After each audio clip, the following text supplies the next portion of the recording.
Hey, friends, what is going on? Lee and Tammy Sanders back with you all for a new Wrestling with the Topics for this April 12th, 2026. Lee Sanders with you as always, joined along by the beautiful and the lovely Tammy. Hello. So great to be back with you guys, although it's under some. We got a little bit of a handicap for this show because while Tams was away enjoying her lovely vacation and all that good stuff, which she's going to be telling you about, I'm going to be experiencing it in real time because, truth be told, Tams came back into the area Thursday as I picked her and her mom's up from the airport. More on that, her fucking horrific journey in a little bit. But she pretty much came home, went right to bed because she had to get up for work the next day. And so we had a little bit of a pivot as I actually came up to her job yesterday, so Saturday, as her and her staff, and shout out to them, they were such awesome sweethearts. They were helping me out on a project of mine for one of my classes.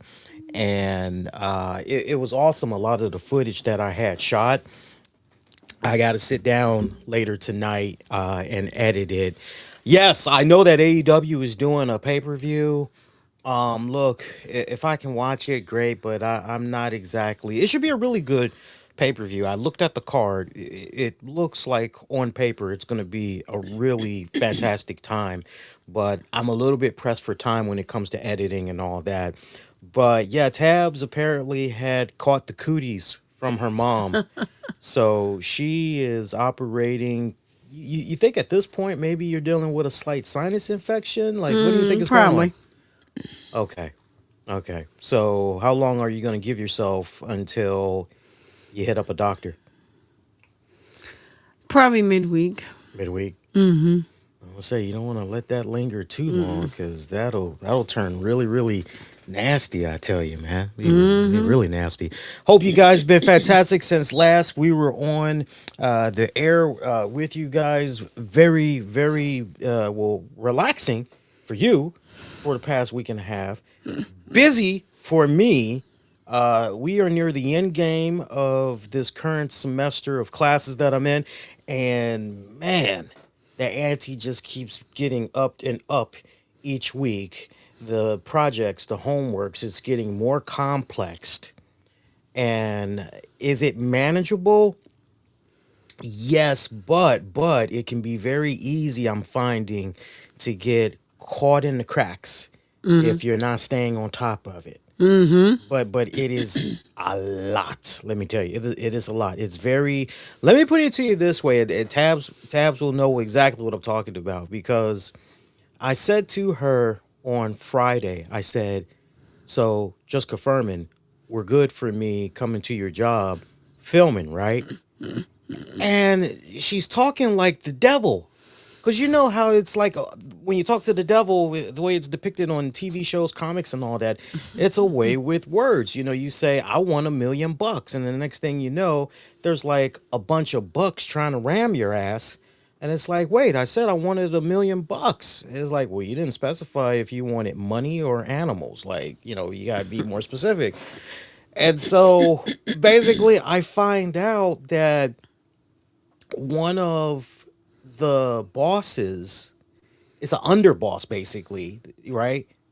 Gave the green light, but that underboss needed to talk to the boss to make sure they were looped in and they knew what was going on. And so here we are, less than 24 hours before I got to go in and start filming my shit for the class. And it's like, wait a minute here. We don't have the definitive, like, it's like, okay, what do we do? And Tam's just like, well, can we pivot to the backup? And my backup story. So basically, let me set this up. So my primary pitch, which had got approved, was I wanted to follow a couple of people at a dental practice, and I wanted to learn the implications of but the importance of dental care, how some people like they just keep putting it off, right, because of the cost, and how it's essential to the story when you look at it like locally and then kind of nationally, the importance of staying on top of your dental health and everything. So, my professor felt that I had a really, really good, strong joint going on, and she was, very supportive and all of that. And then my backup story, just in case that primary one failed, my backup story was essentially I'm gonna follow around some Uber driver. That basically was it. And I think for that one, I was gonna look at like the implications of how it's. Why is she whining? That is very distracting. Is she trying to get past or something? Why is she Nope, fussing? she looking right at you. Well, come on, man. Jesus, you're looking at me. Come on. You want your daddy? Come on. That's what that was. She said, I can't get past all this shit. That's that's what that was. So anyway, so I think the backup story had something to do with like how the the rise prices for gas or some shit like that. Yep. How that basically was impacting gig delivery drivers. And I don't think it was mainly just focused on like delivery drivers. I think I was going to focus on just drivers in general because I knew a couple of people that could maybe contribute to that story.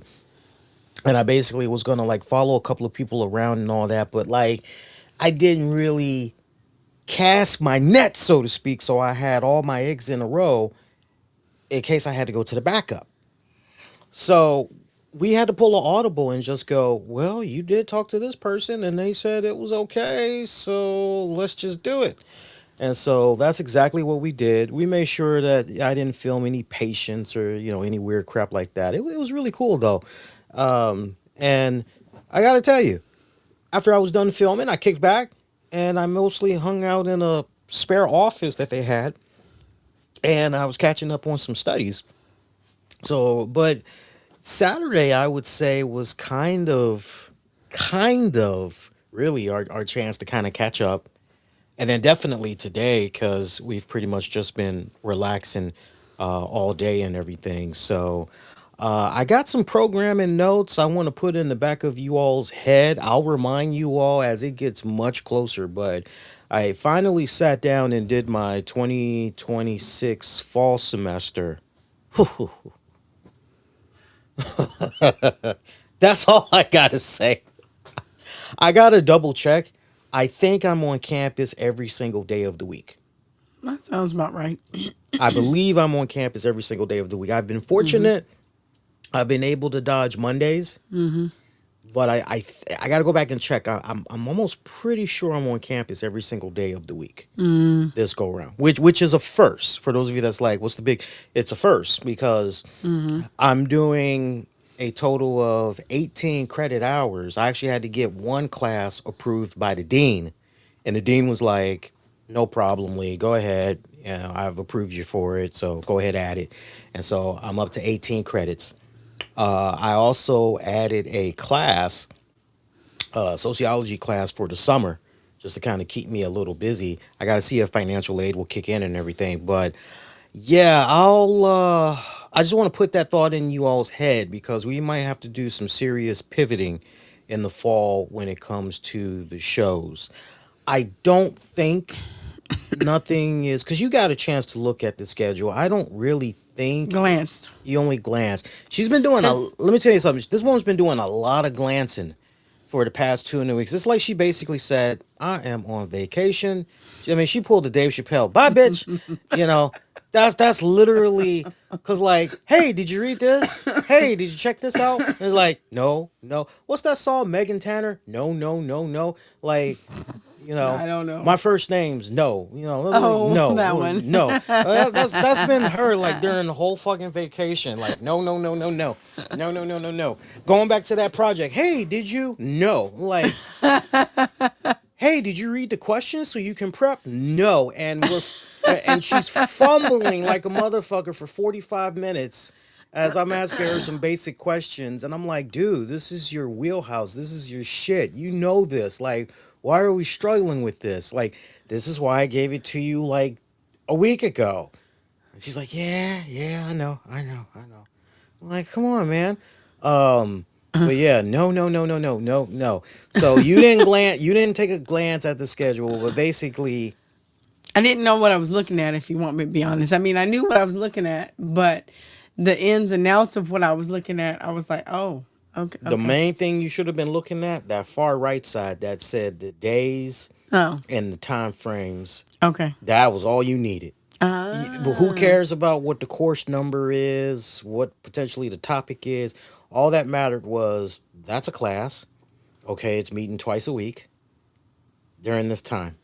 When you read it like that, it's like, yeah, this dude's actually holy shit. It's worse than this the past 2 semesters I've done. So we'll see how it plays out once I get a better idea in the fall. But I don't know. I just want to put the thought in y'all's head right now.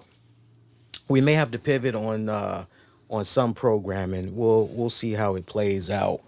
So look, let's talk about your travel experience for the past 2 weeks because you know the last show that we did, we told listeners you were going to be going on vacation.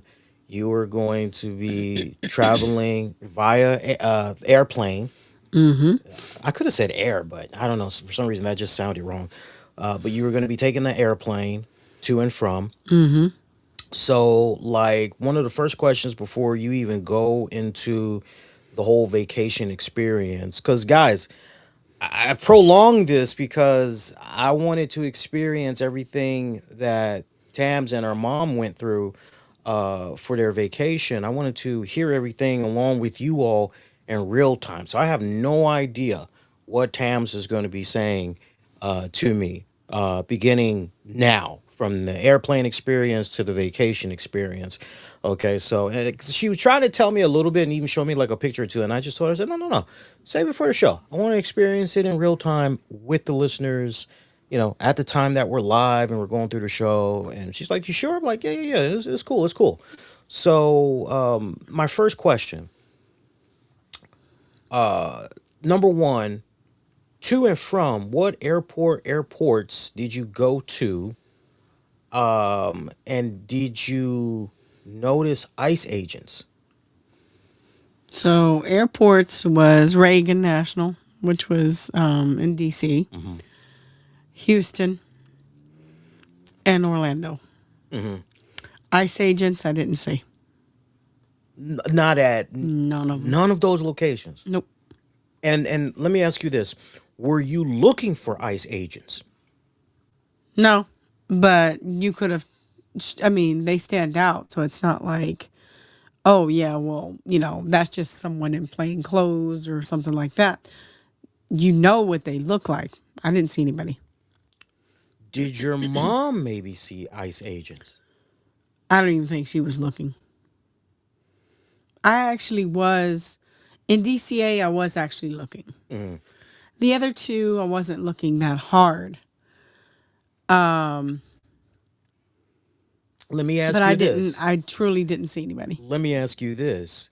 Do you think it was a case where maybe you just were not in the right section at the airport, or would you say, "Nah, trust me, if there was ICE agents, I definitely should have seen them. There's no way they could have there's no way I could not have crossed paths with them without knowing about it." I would say it would be the latter, because I essentially was in every part of the airport.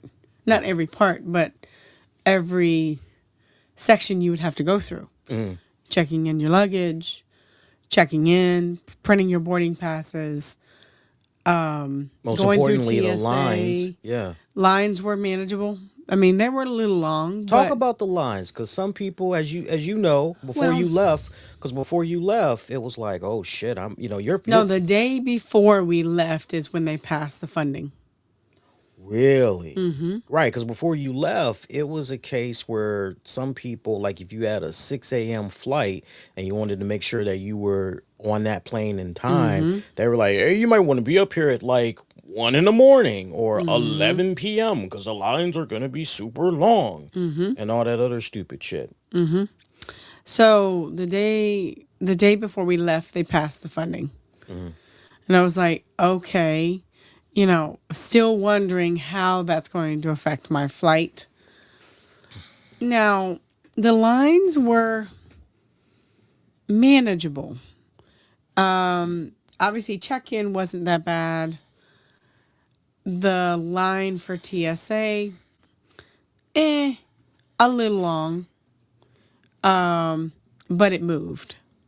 Now, what is taking, what am I trying to say? What the part that's taking so long is honestly the citizenship verification. Why you think that was? Well, first you have to actually put your ID into this little box and then it scans it. And then they have to take a photo of you. And if you don't want a photo taken of you, well, then you have to wait for somebody to kind of do their own thing. And you literally have to be put to the back of the line. So that's that. Then you also, if you do not have a passport, you have to bring some other proper documentation. And that needs to be reviewed. So with both of those things, it was more time consuming. Not just, okay, well, I got to go through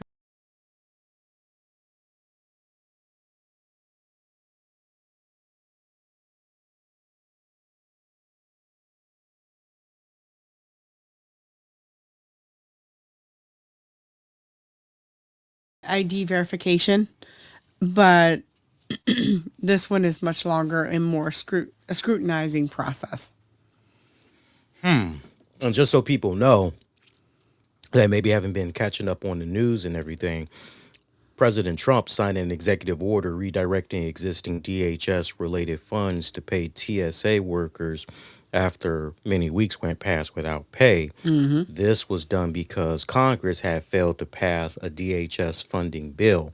So TSA employees began receiving paychecks again because you left, what was that? Because I know the 31st. news had went down March 27th. Okay. Well, then it was a few days, not just a day. Yeah, So yeah. about 3 days before I left, because I left on the 31st of March. Okay, okay.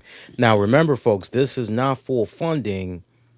It's a stopgap measure using money that has a reasonable and logical nexus to TSA operations.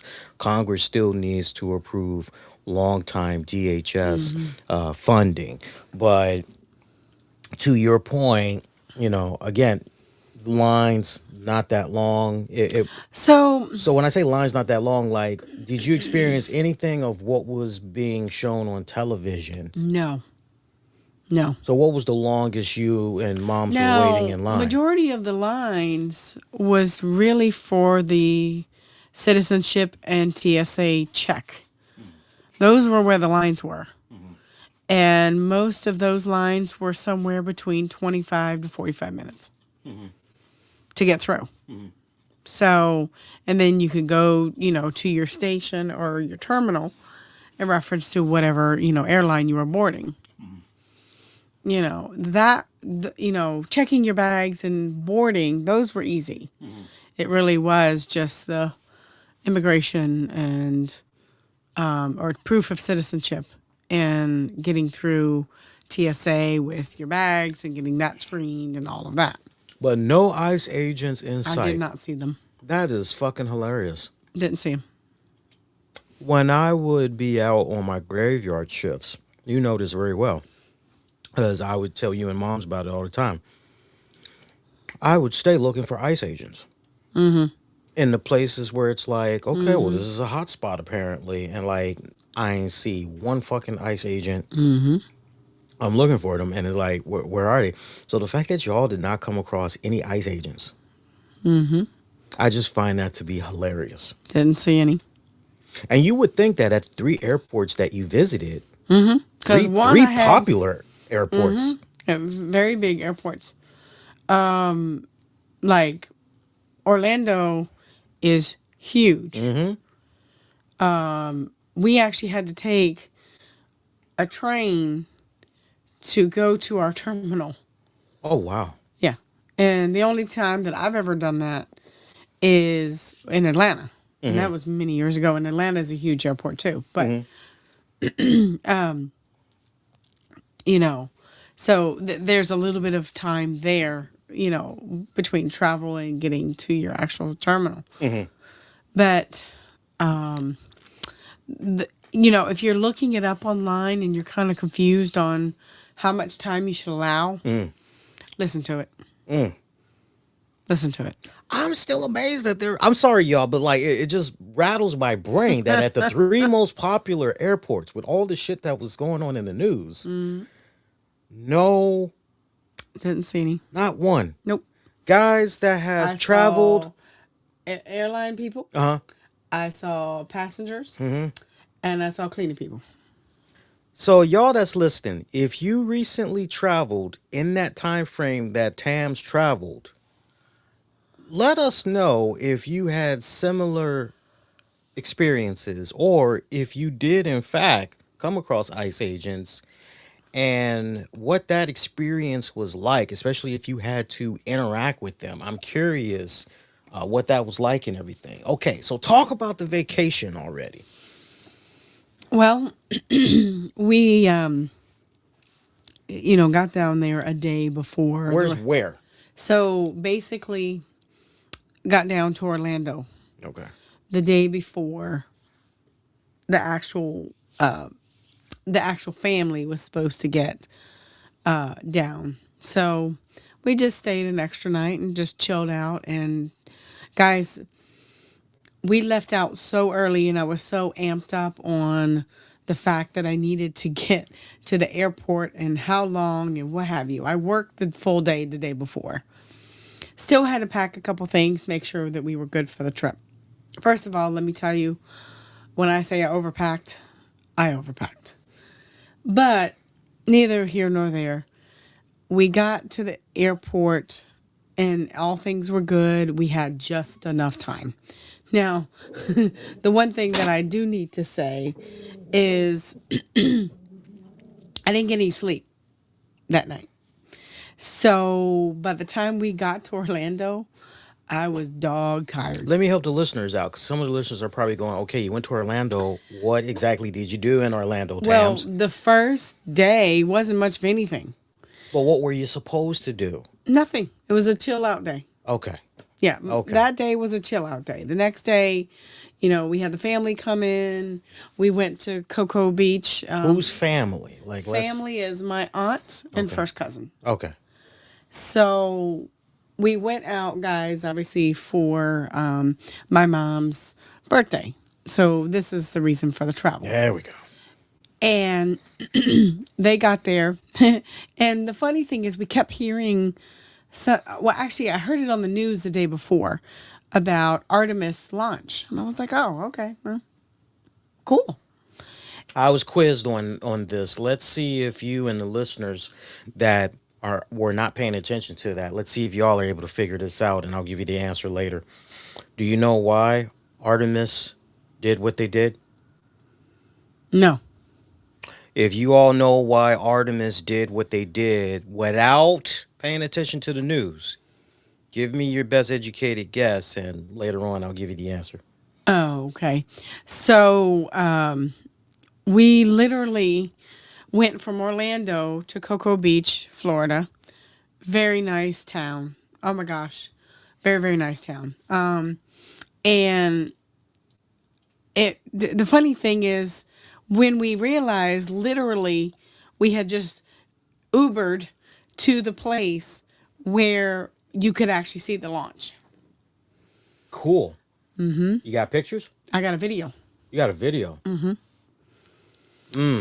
So I have pictures and a video, actually. Okay. How good is that video? Oh, very good. Very good.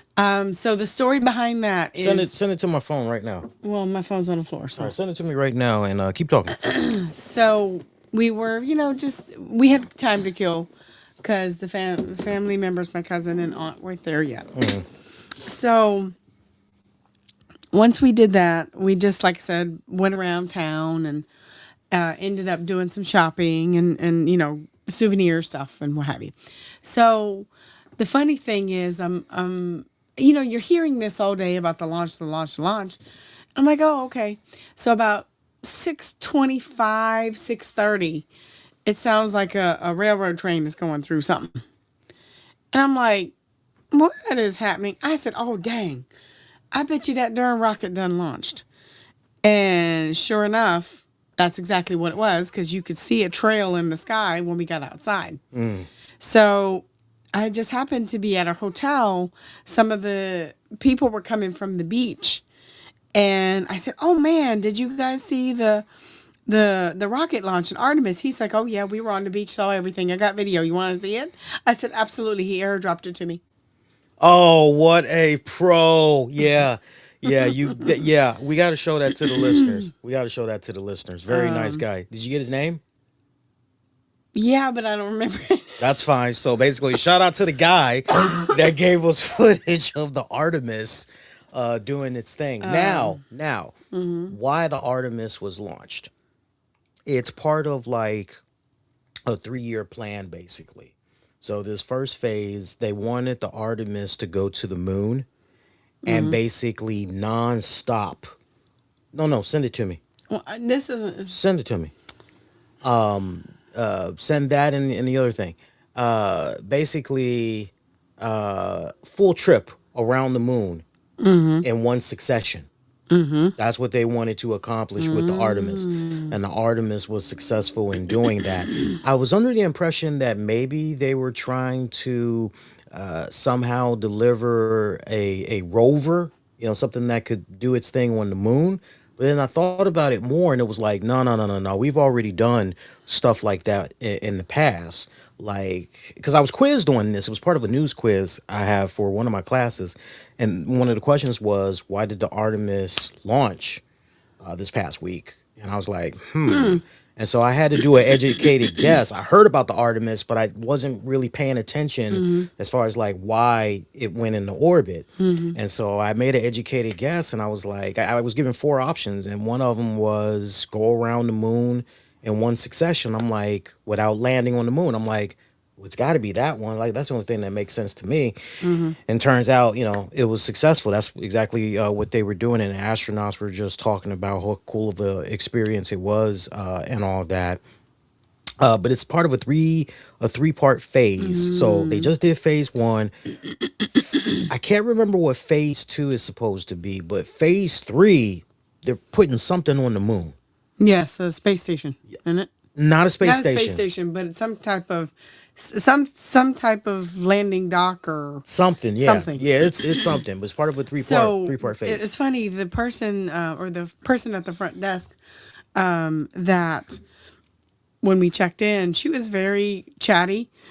So she was telling us she had people that were coming as far to see it as Seattle, Canada, and we're talking about Cocoa Beach, Florida. So that's a trip. Okay. I gotta ask you, how close were you all to? You probably wouldn't know this, but maybe you might have came across it within your travels. How close were you all to Hulk Hogan's store, Hogan's Beach? Where is that? Hogan's Beach is in Orlando. I didn't look, but we were in Orlando. Wow. Because one thing I was wondering about, I was wondering if it was still alive, despite the fact that he's. I didn't even think about it when I was there. Yeah. Because That's what happens when you don't tell your husband where you're going. That's what you see what happens when you be discreet. Well, no. Let me bury. I wanna set this No. up. I've been waiting for this moment. I will have my revenge, and I will have it here, served on a nice platter on this show. So let me set this up for you guys. So this mother lover over here. So she never tells me where she's going. Never.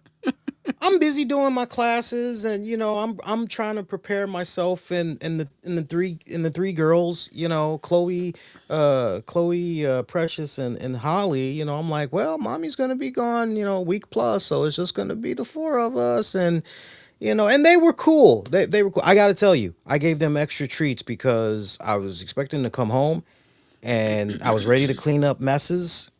No, they were total pros, total pros. But like this woman never tells me where she's going, what she's gonna be doing, who she gonna be doing it with. She always tells me these things when she's doing something, even if it's for a few hours or a day or two. So I'm like, I'm going. I got classes like I can't really think about it, but I'm like, what the hell? And so I don't find out about Florida until I'm trying to think. So like one of the things that she tells me, she says Texas. So I'm like, oh, Texas. Okay, maybe she's doing Dolly World or something. Okay, all right, cool. I don't find out this woman and the family did Florida until like after the fact, right? I find out about Disney because she posts this picture of herself wearing a Mickey Mouse joint and she says something like time for Disney World or some shit like that. And I'm like, oh, Disney World, well, that's Florida. Like, what? And so that was like, oh, shit. So you go from Texas and then now you're doing, huh, okay, all right, cool. And so I'm finding all of this out. And then it's like, well, damn, now that would have been nice to know. Like, what the fuck? And she told me why, she said what she operated the way that she did, but it was like, dude, I told her, I said, if the roles were vice versa, I'd tell you if I was, like if Mish was like, hey man, come hang out, me and Natalie, like, yeah, yeah, sure, no problem. And I wouldn't just be like, well, hey, uh, going to Chicago, uh, food's in the fridge, kiss the girls for me, bye, bitch. And, like, like, literally, the only good thing that Tabs did where it was like, hey, the ultimate baby face. She was like, here's a credit card. If you have an emergency or you just want to get a pizza or something, here you go. That should keep you tied up for the whole time I'm gone. I'm like, oh, okay, cool, and like I'm good. Like look, as long as I have a fridge full of food, like and Tams made sure she made sure hey, got this, got that. I'm like, okay, all right, cool. You good on gas? Like, yeah, yeah, I'm good on gas. Like, you sure? Like, well, just in case, here's a card. Like, I'm like, all right, cool. I was good. I just want to know where motherfucker was going. Well, so I hear all that, right? But the day that I left, I still was like, hey, here's where I'm at. Um, just checking in. And he says, oh, okay, we'll just go have a good time. If I need anything, I'll call Tasha. That's right, because I was pissed at that point. And I was like, That's well, right. damn. Well, that's right, because I was pissed at that point. And at that Sun point, to a shadow, rose to a thorn. Ain't no fury like a husband scorned.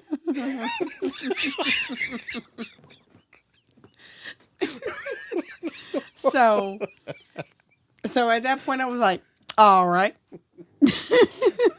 Oh no, no, no, no. No, actually that wasn't the day that we left out. That was the day that we had gotten on the cruise and I had sent you a picture. And that's pretty much when you said what you That's said. right. Translation, I ain't trying to see that shit. I don't want to hear Yeah. that shit. Holler at me later. All right, So so, anyway, back to the Artemis story, yeah. and finishing that out. So you should have the video shortly. Okay. And there were people as soon as it launched, because I think they were thinking it was going to launch the next day, but it ended up launching that day. Oh yeah, everybody and their mama was trying to check out early. Check Like, out early? check out, yes, because it went at like 6 something, and everybody was like, bye. Oh yeah, I don't need that next day. No, bye, Oh, bye. wow. Wow. Are you serious? Yep. Yep. That, I am totally, totally serious. that is funny. All right, so keep going. So anyway, um, we we get up the next day and kind of head out, get ready, and then it's just finding from where we were staying to the port. I don't know, 30 minutes. And then navigating that, and that was okay. That this the funny thing is the same system that you have to go through to get on the plane is the same thing you actually have to go through now to get on the ship. Same TSA, same check-in, same, hey, are you documents in order? Okay, cool. And weather was genuinely nice. So, periods of rain. Yeah, that's the boring anyway. stuff. Get to the good stuff. Yeah. So we get on the ship, and my aunt was her first cruise. So Now, who did you go to for the cruise? Because people, Carnival. okay, let's say people know their cruises. Yeah. Yeah. So we went on Carnival. I got a pretty decent deal. The ship went to the Bahamas, Half Moon Cay, and Port Canaveral. Not Port Canaveral. Sorry, we left out of Port Canaveral. That went to the Celebration Key. Celebration Key is Carnival's private island in the Bahamas. So we get on the ship and we literally are starting to sit down and have some of the, well, we actually had Guy Fieri's burger joint because that was the only thing that was open at that point. So, and my mom couldn't get over the fact that the napkins were the rags that most mechanics use to wipe their hands on. Damn. And she was like, "What in the heck?" So she actually, I think she enjoyed that part. So then over the next couple days, proceeded to kind of relax. We did a little because the ship literally left on her birthday. We did a little bit of a birthday celebration. We decorated the room. Sung happy birthday, and that was cool. And proceeded over the next 2 days to eat anything and everything we wanted. Okay. And we saw some really good, entertainment. Talk about the cruise a little bit. Like, as far as, was there a specific theme? Because some people, they hear Carnival, they've seen the No theme. commercials, but okay, so there was no theme. No theme. Okay. We ended up going into Half Moon Cay. Well, Half Moon Cay was a smaller island and much more quaint. But it was very nice. And the water, oh my goodness, it was so blue and it was so amazing. Now, when I first got in, I was like, oh my God, it's cold.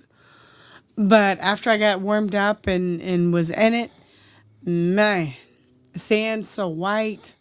It was really, really nice. Now, there was a store that we went into, and I was like, oh man, I don't want to take it out on the beach with me, but I've got to come back. The best rum cake that I have ever had in my entire life, and I've had a lot of rum cake. And I was like, but it was getting late to get back on the ship, so we just didn't bother, because actually there was a gift I wanted to get for Lee and the rum cake. And I was like, damn. I was like, oh, okay, well, we're going to this other island tomorrow. I'll get some there. So we get to the next island, and by then, guys, this was now Easter. So they had a little Easter parade with the Easter bunny and some bands and all that was really, really, really cool. And I'm looking for this rum cake. Not the rum cake I want. And I'm like, man. This image that's on you all screen right now, I apologize to our audio listeners, but just look, if you want to look at the image, Just go to the 40-minute timestamp. So the smoke that you're seeing in the air, that is the Artemis taking off. Correct? That had just taken off, yes. Okay. Okay. Please continue. So, but we saw the hugest, the most biggest pool I've ever seen in my entire life. It was beautiful, but unfortunately, I had already been sunburned, so I wasn't trying to get even more sunburn. So I didn't get in the water the second day. Would have loved to, but I didn't. We ended up going to after we went to Celebration Key, which was amazing. It was we did a little shopping, got a couple things, and then we went to Pearl Cove. I promise you, Which is in the Bahamas, it's a private beach club resort. there you go. And they had the most awesome, what do they call it? Day bed, little setups. And they had two beach chairs in the front and a day bed in the back with what you could call curtains. And man, that is a place that Lee will be going to, whether he like it or not. Does it involve flying? I've already No, cheated death once. no, it doesn't have to. Okay. I'll say I'm content. Anyway, so it was beautiful. It was you definitely knew that you were at a beach club. Everybody was nice.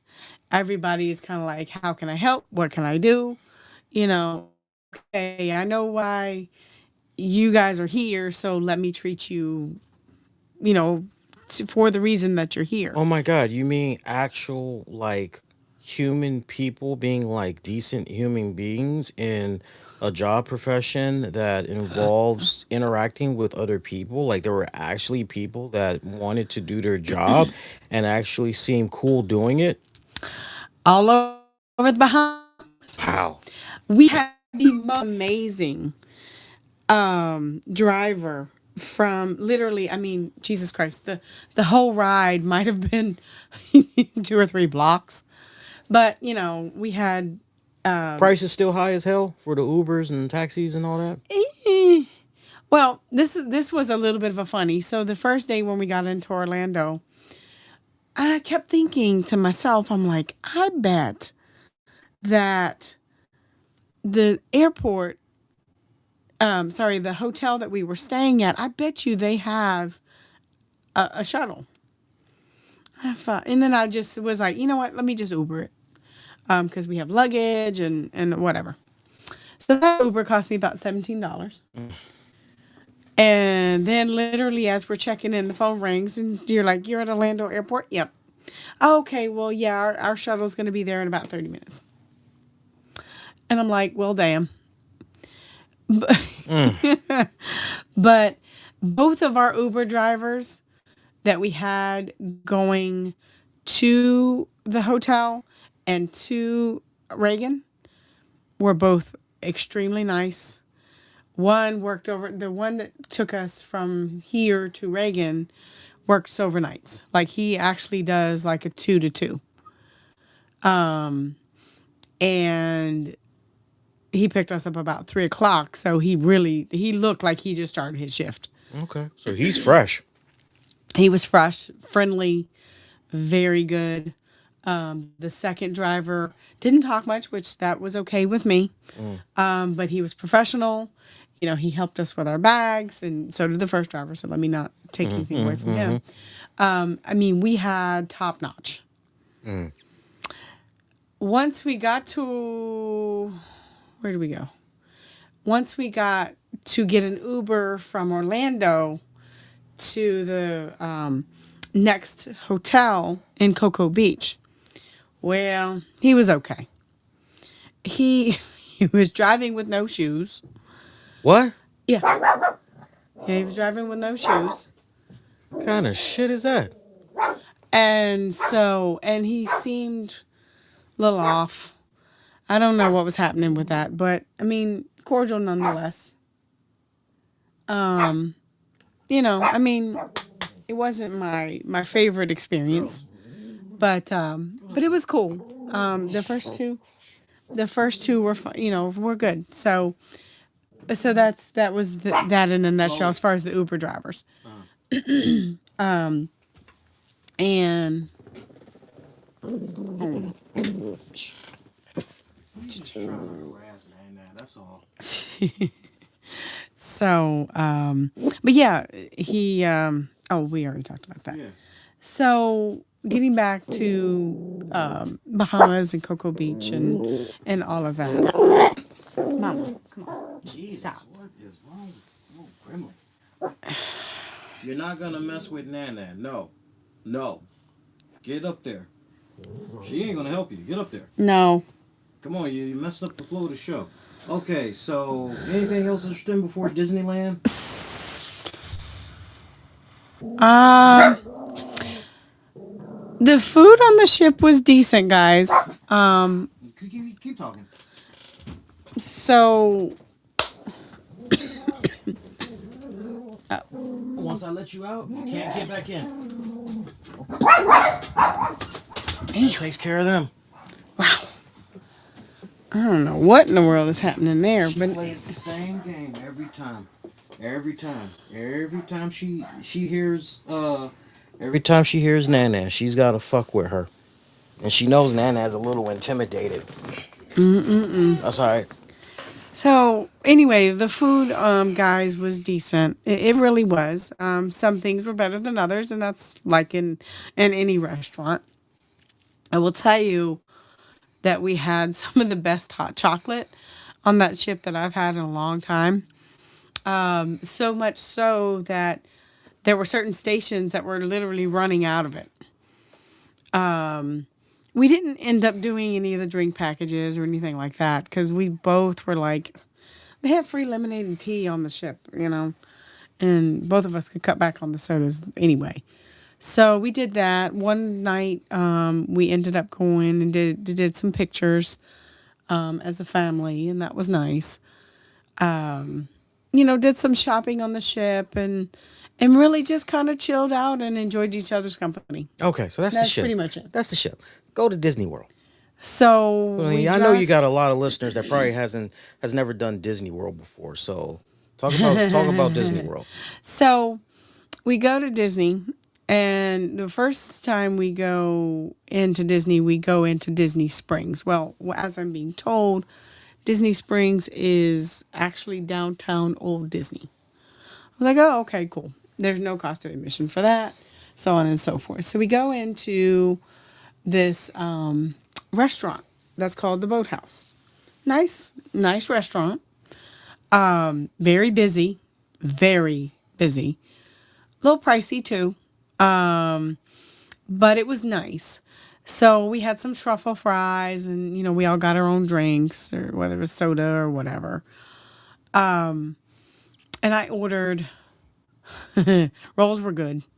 I ordered a burger, and I told him like I normally do. And Lee will probably tell you what I told him. I told him, how do you like your burger? I said, I want you to burn it.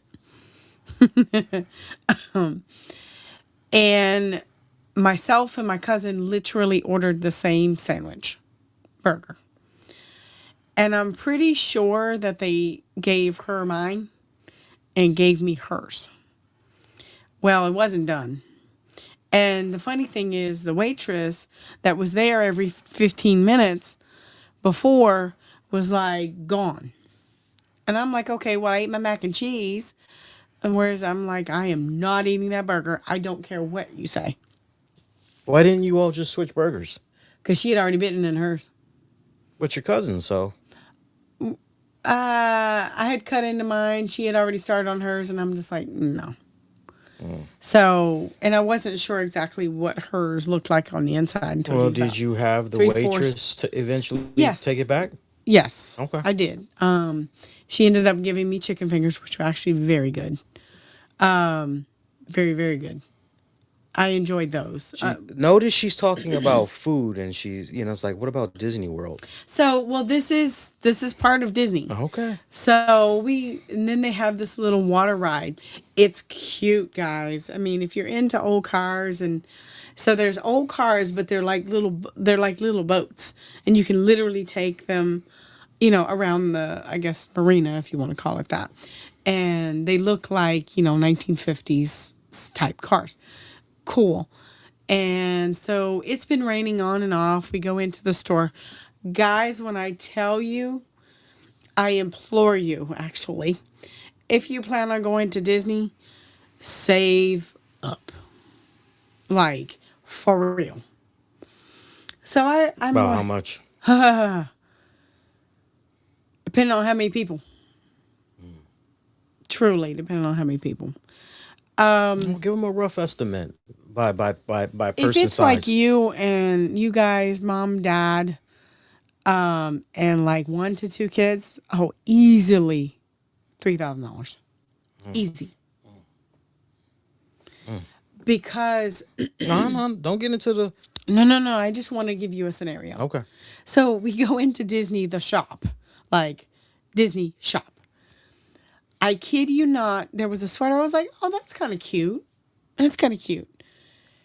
Guys, $75. One sweatshirt. Where, when you're in Disney or Kissimmee, you can go to any gift place you want. And I got the shirts that Lee was talking about, we found for $18. And that was a shirt. But either way, it's, there's times where you can find different deals. You don't actually have to get it from Disney. Just know that if you're going to get it from Disney, it's going to be it's pricier. So we finished out that day because, like I said, it was raining on and off. And then the next day, we ended up going into Magic Kingdom. We rode the monorail, and that was fun. For you guys who don't really know what that is, it's like Metro around DC. But basically, the monorail takes you from the entrance into the park and back. Okay. So we get there, I guess it's about 11.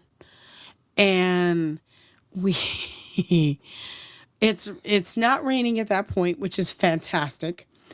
We go get our tickets, or actually, I don't know what I thought, but the tickets that my cousin had got, obviously she got it for her and her mom. And I'm like, okay. And guys, in my mind, I was like, okay, it's just one park one day. I was like, oh, it can't be more than 120. 120. Wrong. My jaw actually dropped. For one person, adult 10 plus or 16 plus. Wait a minute. Wait. Back up, because that sounds so confusing. So basically, one adult ticket. Okay, there you go. One adult ticket. There you go. $199. How much are kids? 179. Until what age? 16. So if you're 17 and up, you're paying the adult price. Mm-hmm. Okay, and what's the price again for adults? $199. For one adult. One adult. Plus taxes. Plus tax. So for two people, $224. I mean, sorry. Per head. $424. Total for two people. For two people. Fuck out of here. One day. Fuck out of here. So I was like, what? So obviously, they've already gotten their tickets and we said we were going to go. So I was like, well, all right. So we did, and we got in there, rode the monorail, and that was, cool.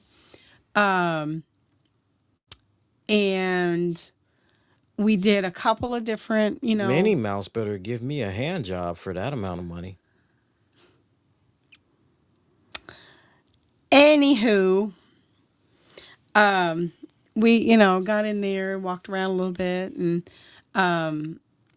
looked at some of the things. Now, guys, the other thing, and I had already heard this on multiple occasions and multiple levels, that the lines at Disney were crazy.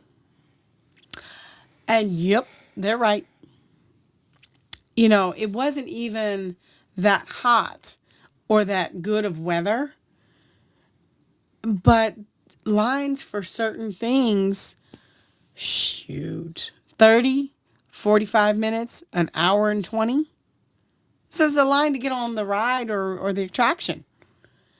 And I'm like, oh my God. We did this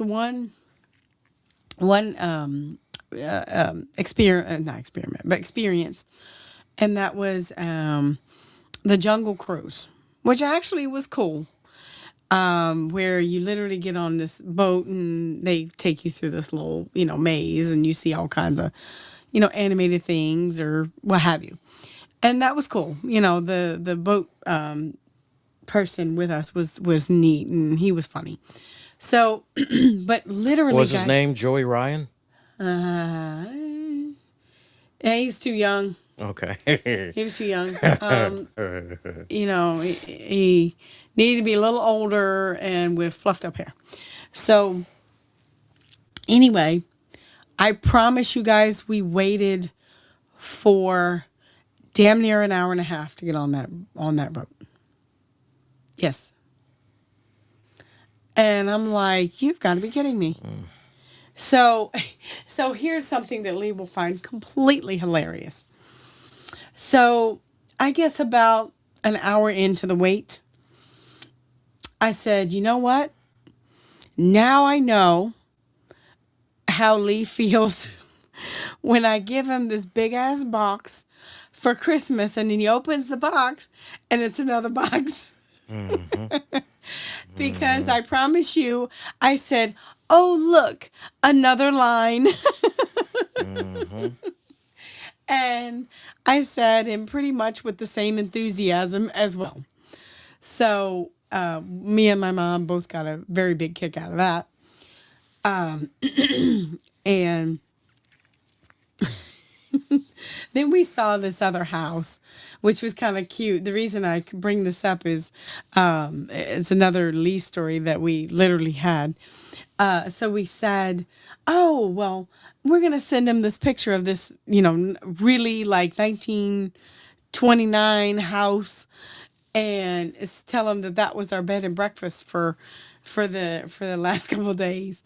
And I promise you, I literally said, well, Lee would probably say, well, damn, did you run out of money?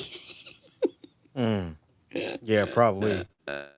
Anyway, so we tried to watch one of the parades in the earlier part of the day, but they kept delaying it.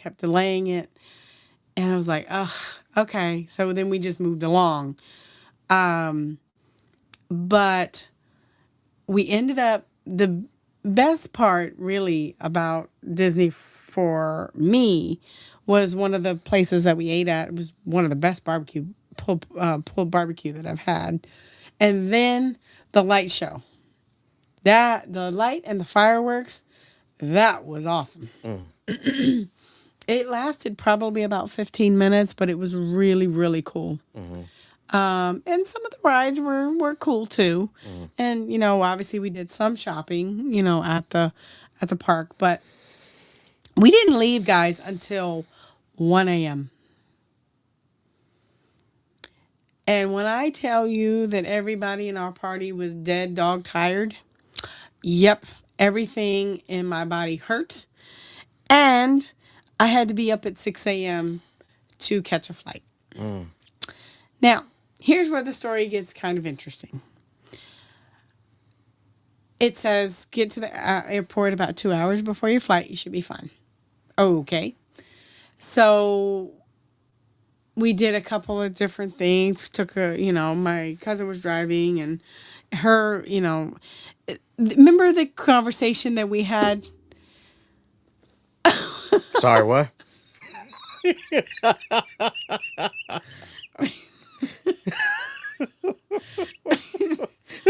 Oh my God. Remember the conversation?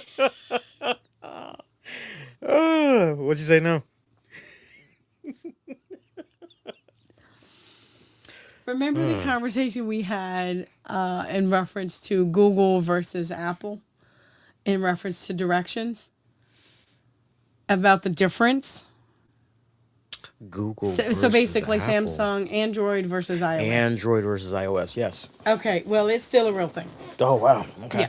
So my cousin's directions were giving her one way. My directions were giving another way. Who was right? Whose I device feel was it was right? mine Yeah. because mine always took me the fastest route. Yeah. So anyway, some wrong turns and what have you. And probably she really, to her defense, she's probably still half asleep. Because we all didn't get a whole lot of sleep. So anyway, we get to the airport and I'm getting in this baggage claim line and I'm like, okay. And he was moving slow as molasses. And I was like, oh my God, okay. And then finally he says, well, if you don't have your boarding pass, you really can't be in this line. This is, mind you, about 15 minutes after I got in the line. So now I have to go into the airport to get the tickets and whatever have you. And we have more luggage than is to be checked in. So we literally have to speak with an actual person to check us in. All of this is taking more time. And we were literally right at the threshold anyway. Now, so we finally get through all that, get into this long ass line. I mean, it wasn't that long, but literally it says expect somewhere between 25 to 35 minutes. And so I was like, okay. So we get through that finally. They have to inspect one of the bags because it had some liquid that was over a certain amount of ounces. Threw a couple things away. Fine, great, let me go on my way. So went on the way. Get to the terminal. And I'm like, okay, do I need to scan this? No. Get ready to start into the terminal. They're like, wait. And there was somebody coming out of the terminal saying, yeah, they just closed the doors. You can't board. Say what? So basically, word to the wise, if you are flying American Airlines, 15 minutes before your flight, they give your seat away. Yes. Why? Because you're not there. That's some bullshit. That's what I was told. So basically, the standby people, 15 minutes before the flight takes off, that's who they put in your seats. That is like... And they took off at least 5 minutes early. Because when I looked at the clock, getting ready to go down to the terminal, I still had at least 10 minutes. And I literally, that might have been 60 seconds from when I got there.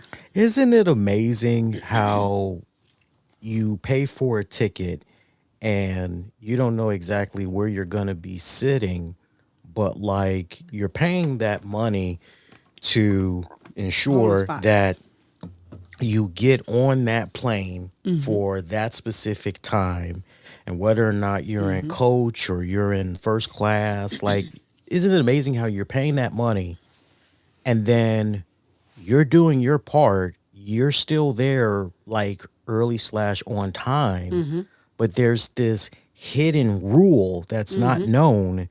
Right. That, hey, like if you're not there 15 minutes before takeoff, your seat goes to another person. Correct. That is like the most... Because I literally, when he told me that, what wanted to come out of my mouth was shut the fuck up. And that literally is being as blunt as possible. What came out of my mouth was shut the front door. Thank God. But I was like, you're for real? And I was mad. And how did this guy diffuse the situation? Did he apologize? No, he sent me to the checkout person that says, let's see what we can do about getting you another flight. And it was like, I wanted to say, I don't want another flight. I want to get on the damn plane. but nothing I can do if they've closed the doors and everything else. So, so she was very calm. She didn't say much, and it was like, and I said, I did everything right. What is happening? And the funny thing is, I've heard other airlines page people because obviously, if my boarding pass is printed, I'm there. So when were you going to call me? So I don't know where the ball drop with that was.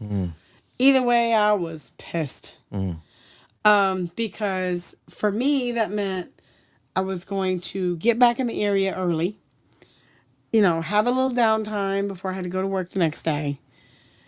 And turns out, no, that next flight wasn't until 2:45.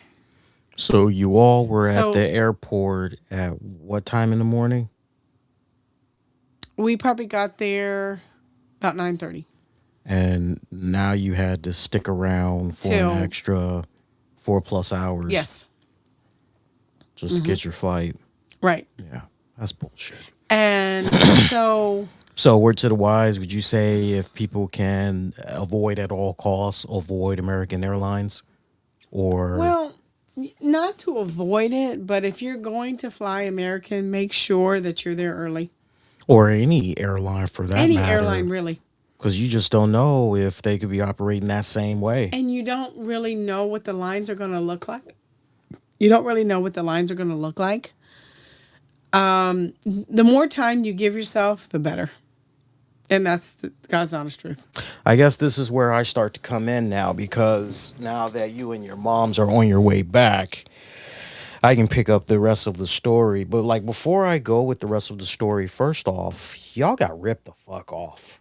Like seriously. I know the whole once in a lifetime, but like just hearing the prices, I mean, for that amount of money, I could basically get like a really, really nice Airbnb, maybe even like possibly a mansion Airbnb, be just off of a nice waterfront, you know, go fishing and, you know, maybe be not that far from a museum or some, I don't know, Constitution Hall or something where I can see a really good act. And yeah, I mean, it just, I mean, I'm happy that it sounds like you all had like a really good time, but like being an outsider looking in, hearing what I'm hearing, it just sounds just very, how do I say this without sounding like a dick?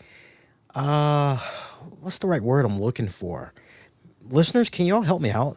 It comes off like ripoff definitely comes to mind. Not uneventful, but like I can't quite put the right words together.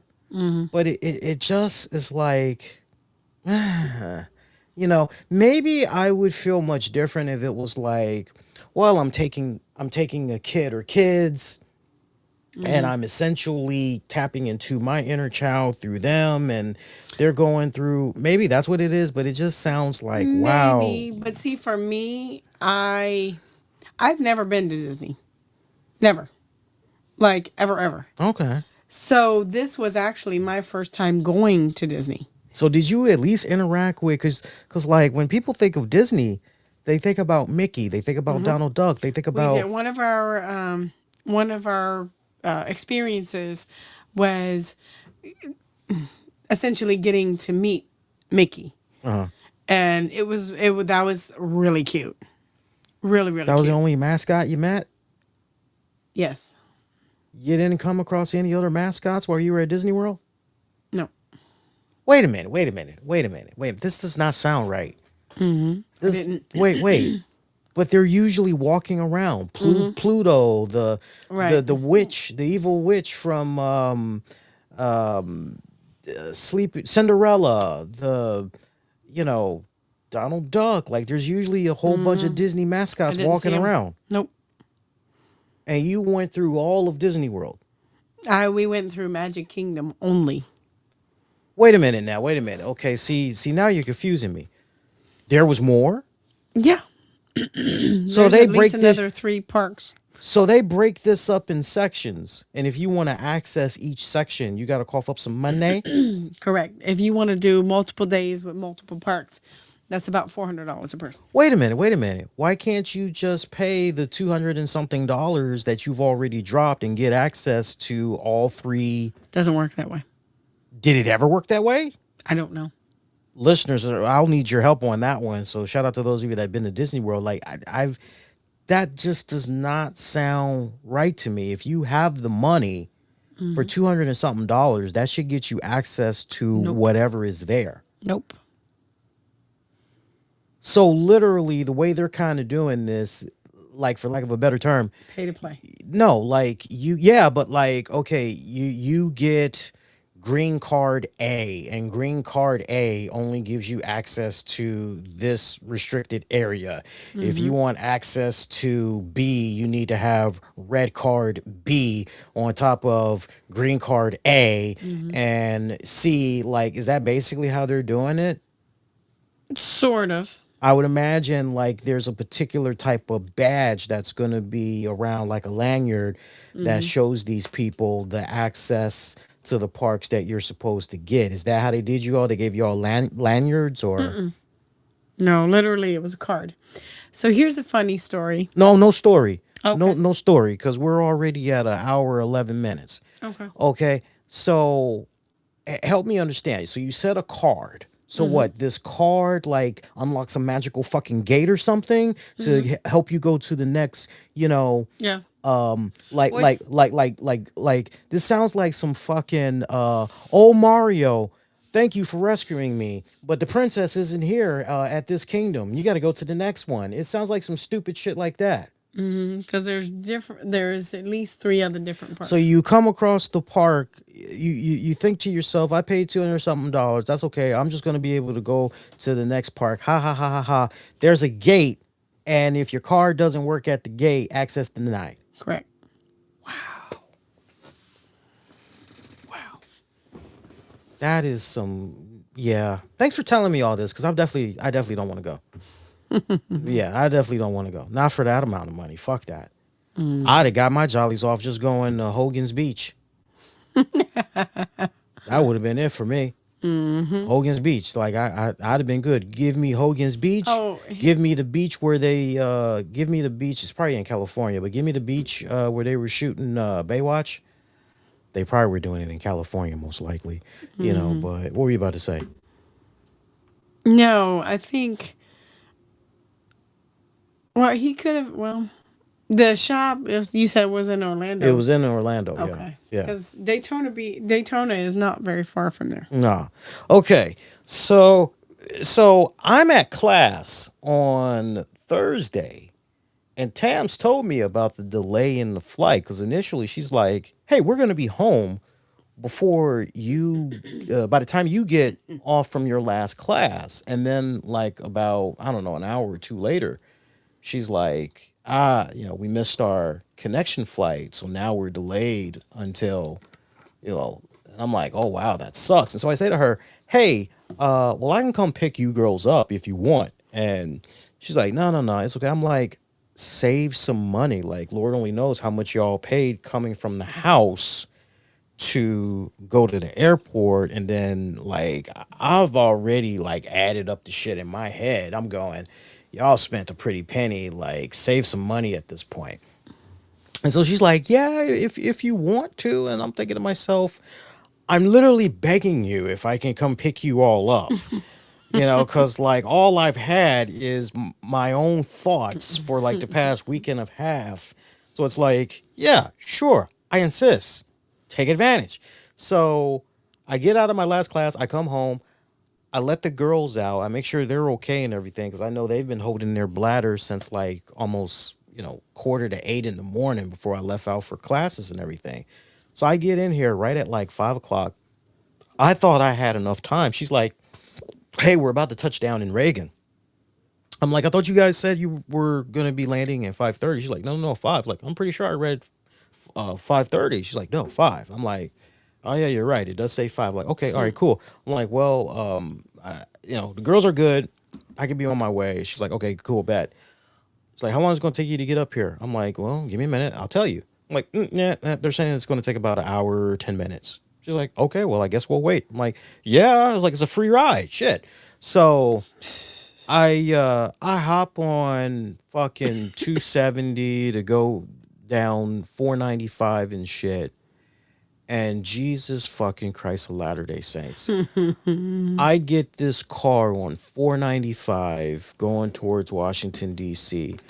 I get this car that, like, technically, no bullshit, it did cut in front of me. Normally, when a car jumps in front of me, I just ease up on the accelerator. And if push come to shove, I gently tap the brake a little bit, give myself that distance from that asshole. So this dude is just continuing to drive. I'm continuing to drive as well. And the next thing I know, this motherfucker, same car that's ahead of me, he decides to slam the brakes. I mean, he just slams the brakes. I'm behind this dude and I'm like, oh fuck. So I like am trying to slam my brakes and I'm not liking what I'm seeing because it's like, dude, you are about to hit the back of this car. And so I'm like, what option do I have? And thank God I was in, and something said, yeah, stay in this lane because you're dealing with rush hour traffic here. I was in the furthest lane to the right. So luckily, the emergency lane was right there. So I immediately just went to my right, went into the emergency lane, drove the emergency lane for like about 5 seconds tops, was able to jump back into the lane. And I just kept going from there. And I was like, holy shit. And then she's like, hey, how much longer are you going to be? And I'm thinking to myself, well, at this point, yeah, it's about, 50 minutes, assuming I don't get killed out here. And she's like, okay. And I'm like, okay. And so I keep right on, thanks for checking in with me, hon. So I keep on driving and I finally get to the damn airport. Okay. I don't know where the fuck I'm going. This woman is sending me pictures. We're here. We're, and I'm thinking to myself, she's so special, isn't she? Shut up. No, no, no. Because I'm like, I tell you how I almost got killed. And you're sending me fucking pictures as I'm driving. Go, we're here. Like, and it's like, no, eyes on the road. Like, okay. So I'm just like, all I needed to know was, and I did ask her this at the beginning. I said, what's the terminal? Like, where you're at? And she's like, we're, and then she's giving me different information. And it's like, okay. And then she gives me like a third different set of information. And then she gives me a picture. And I'm like, whatever, man. I'm like, I'll just drive around till I find these people. Like, fuck it. So I'm driving, and I think I eventually hit the GW Parkway where apparently there was an accident. I didn't see it though. I don't know what the fuck happened, but like, whatever it was, it eventually disappeared. So I finally get there, and I'm thinking to myself, oh man, I'm gonna get this nice big hug from my wife. I ain't seen her in about a week and a half. I'm feeling horny and all kinds of shit. Like, and I'm ready for a nice big hug, nice big kiss, all that shit. And I basically get handed her luggage, and I try to go in for a kiss, and she's like, "Oh no, no, no, I'm yucky. I've got cooties." I'm like, "Huh?" And she basically tells me how she, got something from her mom, and I'm like, "Oh." And she's like, "I don't want to give it to you." I'm like, "Fuck, oh, okay."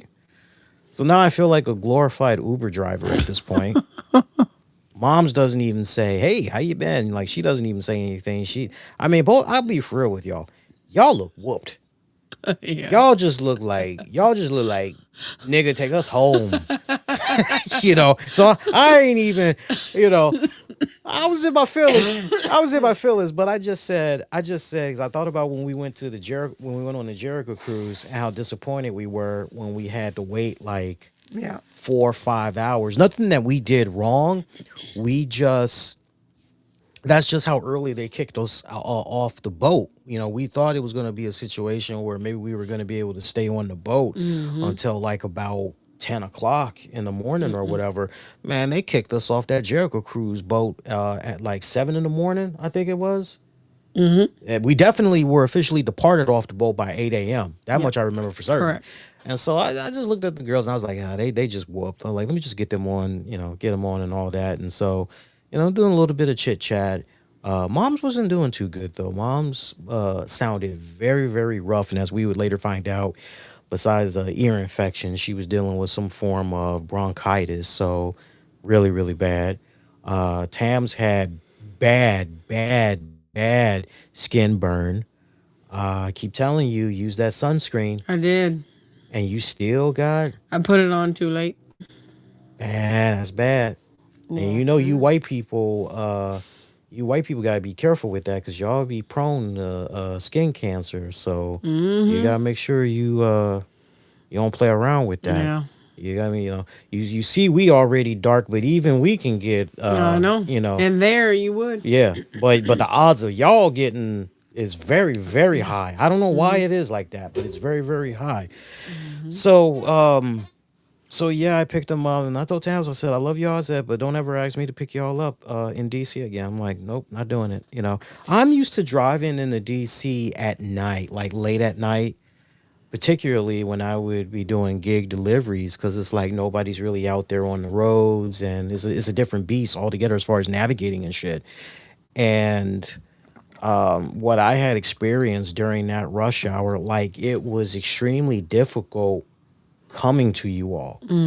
Going back home, not as much. That seemed much Yeah, easier. because you went a different route. Yeah. And that was more the back route than the Yeah, main I drag. wish they could have gave me the back route coming to you all instead of. And I think next time I'm gonna adjust my Google Maps so that I can take Avoid the certain back things. roads. Yeah, so I can take the back roads. I think what we should do for the listeners next go round, I think what would be a really good follow up show is in a Google Drive. We can work on it together. In a Google Drive, we can take all the images and the video footage, and then we can do like, and you can give a rundown on what's what, so that there's more. I definitely think there needs to be a companion piece to what we're talking about here. So maybe the next show we can do that, and we know that's not going to take up a whole show. That's probably like at most like a quick, 20, maybe 25 minutes that you walk us through like all the stuff Well, that's you going guys on. you guys let us know. I I'll mean, put if a that's poll up. something I'll put a poll that up. you want to see, I'll put a poll up. That's and fair then we enough, can right? do it that way if you want. That's fair enough. We could do a poll. And even if like 5 people total vote, then it's like, okay, well, the majority has spoken, and then we'll put the poll up. Speaking of cruises and adventures and all of that, somebody I hadn't spoken to in a good minute, and I had realized, yo, I ain't heard from this person in a minute. Remember Cheryl?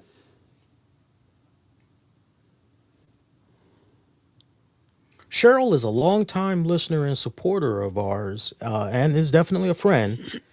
She was on the Jericho cruise that Oh, we were yes. on. Yes. Yeah, and she has not missed the Jericho cruise. Okay. I Well, Cheryl, congrats to you. yes. She's been on every single Jericho cruise since the first one. Wow. So I had hit her up yesterday, and I was like, "Hey, I haven't heard from you in a minute. I just realized because she would normally be posting on Twitter all the time." And she revealed something very interesting to me. She said, "Hey, yeah, I'm doing pretty well. Thanks for checking in with me. I haven't been on Twitter as much ever since Elon Musk took over."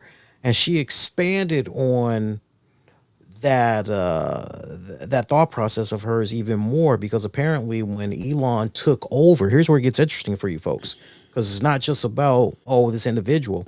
Apparently when Elon Musk took over, there were some really good third party apps that were at play that would help out people with disabilities such as Cheryl is blind. And so there were these third party apps that she was able to tap into that could help her out navigating on Twitter and everything. And since he took over those third party app accesses, it's no longer Oh, wow. valid. Yeah. And so she said that she could still do Twitter, but she had to go through a whole bunch of loopholes just to be able to do it. Very unfortunate. That is unfortunate. Very Very, unfortunate. very unfortunate. Very unfortunate. So Cheryl, definitely nice hearing from you. Definitely got to do a better job staying in touch and all that. But I remember a time when, like, whenever she would post something, because I don't follow that many people on Twitter, so like she to the point she would always be in my feed, like constantly. And I don't know, something just made me. Yesterday, I was like, well, certain people I'll look up just to be like, hey, what's going on with them? And I'll maybe slide into their DMs or whatever, find out what's happening with them. And Cheryl was one of those people that was like, yo, I ain't heard from her like in a good minute. What the fuck? And I saw what happened. Like, okay. And and I can attest to that because, like, although I do not have a disability, well, technically I do because of my diabetes, but I haven't like legally put in the paperwork yet because it hasn't done anything like of that magnitude. But I can relate to the third party access stuff because there used to be certain things that I used to be able to connect with through Twitter. And then once Musk took over, like some of those third party apps, like I don't have access to anymore, unfortunately. It absolutely fucking sucks. But Cheryl, definitely thinking about you, buddy. Definitely got to do a really good job in staying in touch more. And I plan on it. Also, speaking of shout outs to friends and all that, shout out to the friends, family, and colleagues of the late Kevin Castle. He was definitely a colleague of mine, definitely a friend as well. Tams knows this very well. Like you know, I kind of suck when it comes to doing my best to stay in touch with folks. I do my best to try to, send a message. And if I have your phone number, I like do my best to send a text message when I can and all that. But like life gets kind of hectic sometimes. And yeah, this week that we're in still, I know some people would be like, well, Sunday is the beginning of a new week. I always look at Monday through Sunday as that whole week. This was the week, though, that it marks the 1 year anniversary since the passing of Kevin Castle.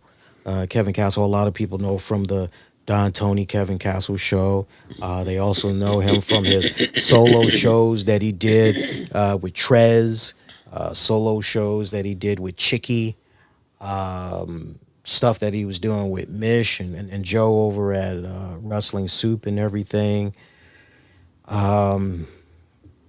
We lost him way too soon. Some of the stuff that was going on with him, health wise, diabetes, definitely one of those, the biggest thing, but just so many things that he was going through. And apparently he had a unhealthy, don't do that because I can hear that. I can hear that. Unfortunately, he had an unhealthy appetite for social media, which, that's not good because when you live your life, eat, sleep, breathe social media, and you're True. not giving yourself that time to really reset and everything, and I can definitely relate to that. I mean, listeners of the show know very well there used to be a point where I would be on various Discord servers in previous years, including for friends of the shows. And I mean, it didn't matter where I was, day or night. I'd be kicking back. I'd be on all of those servers. I'd be on outside forums from Discord. I'd be on social media. And I could remember times where Tams would come in and she basically would go, because I remember it got to a point where I remember like Don Tony was doing like about 3 or 4 shows a week. And then we had Mission Joe. They were still mainly doing one show a week. But I remember it got to a point between all the servers, the forums that I was in, and then listening to the shows live. Tams was like, my God, like you're not giving yourself a chance to rest and reset. This isn't gonna end well for you if this continues to keep up. And she was like, you gotta break away. And I used to always tell her, I'm just trying to support my friends. And she's like, there's other ways that you can support your friends. You don't have to, because she saw it before I did. That was the thing. She saw the warning signs way before I did, and I'm glad that I kind of started listening to her, but I kind of had to almost hit, my face hitting the pavement. It almost got to that point where I eventually had to take a step back and go, wait a minute here. Like, why am I doing all this?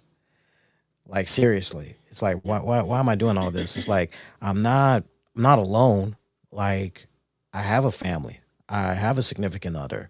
Like, why am I divulging all this time, especially when I'm not even being paid, you know, and I got all these other responsibilities, all these other priorities. Why am I?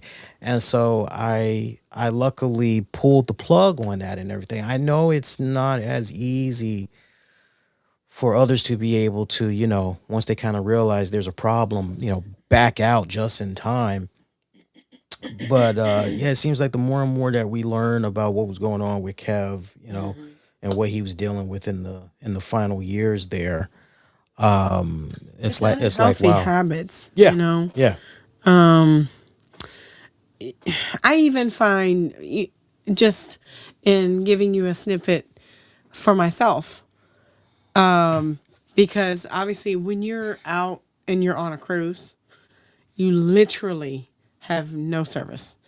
And Lee can certainly tell you about that, and how that went for him the last time when we were on the Jericho cruise. But you literally don't have any service and you have no choice but to disconnect. And to be honest with you, it felt damn good. Because for me, my guilty pleasure is Facebook. And so I disconnected from everything for almost a week and a half. Facebook a little bit, but not much. But it was nice. It was nice to disconnect. Yeah. Yeah. I miss Kev. I miss him a lot. I think about some things that I'm seeing in wrestling, and I go, like, for instance, there was an NXT Stand and Deliver event last weekend. Lola Vice finally became the NXT Women's Champion, and she's been down there in NXT, I think, for about 3 years now, maybe, or maybe definitely 2 years, definitely 2 years. And one of the first things that came to my mind after I saw her win was, one, about damn time. Two, I wish Kev was around to see this because he was a big Lola Vice fan. And like at one point, I remember Lola Vice actually liked one of his tweets. And so it's kind of one of those, hey, when you get that little seal of approval, I mean, he had the biggest crush on Lola Vice. He always put her skills over, but he let it be no secret. Hey, for a Latina, like, yeah, she's hot. I dig her. And but yeah, I've been seeing like certain things that's happening in wrestling, and just wondering, like, wonder what Kev would think about this, because this doesn't look too good right now. Like, for instance, this on the road to WrestleMania shit. Like, that's a perfect example. But if you guys didn't get a chance, I know his brother John Draper, and shout out to John from Spitball Media. He did a live space on Twitter on Tuesday, and it was great. I mean, it must have been on the air for, like, I think almost 3 hours. Wow. And Jason, Solar Monster, he stopped by. Don Tony stopped by. I stopped by. Shaheen stopped by. There was a whole bunch of people that stopped by, and it was really cool. Everybody was, sharing their thoughts and all that. And the one common theme that everybody kept saying, including myself, and I was like one of the first people that kicked it off, was, it feels like this is a rib. It feels like at some point, nah, Kev was just faking. He's just pulling some grand scheme to show what good writing and booking is really all about.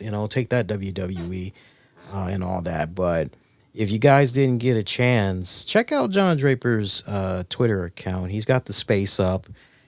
You'll see the link for it if you search. It's very easy to come across, and hopefully he'll take that audio and do a little bit of tightening, cleaning it up, and we'll make it be available on the RSS feeds for Spotify and all that. Because I think that would definitely be a nice little thing for people to have. Because I know a lot of people turned away from Twitter once Elon took over, and they kind of like, Right. yeah. So it'd be nice to have that option outside and everything. But I look at this road to WrestleMania, it's a perfect, yo, Kev, what do you think about this road to WrestleMania? And, I dare not want to speak for Kev, but just all the years that I was listening to Kev, I mean, my God, I have to really stop and think about this. I was listening to Don Tony and Kevin Castle right before you and me got together. So, as far as I know, I think the earliest I was listening to Kev Castle and Don Tony feels like probably 2008, maybe 2009 was when I started listening and when I came across them and all that. Yeah, that sounds about right. So definitely an OG right here. I may not go as far back as the Hotline days, but to be listening for almost, damn, that's a long time. Like seriously, when you think about that, the Raw side of things, the one thing that they have not fucked up for this whole WrestleMania thing, Brock Lesnar, Obafemi, Chef's Kiss, they have done that surprisingly well because you just would have thought they'd have fucked that up on so many levels. And I mean, that story in itself, it fucking sells. The Beast versus the what do they call Obafemi? The Ruler, right? And it's like, oh, this is it sells itself. CM Punk, Roman Reigns, oh, they're doing it's kicking up a notch. Like that's going good. Started off a little bit bumpy, but now it's on point. Finn Balor bringing back the Demon finally. He's going to be doing it against Dominic Mysterio. That should be a good match. I mean, there's on the card, the WrestleMania card for this year, a lot of damn good matches. And the way Raw has kind of handled their side of things, there's some areas where you go, we could tighten this up a little more. But man, you go over on SmackDown and your main event is Cody Rhodes and Randy Orton.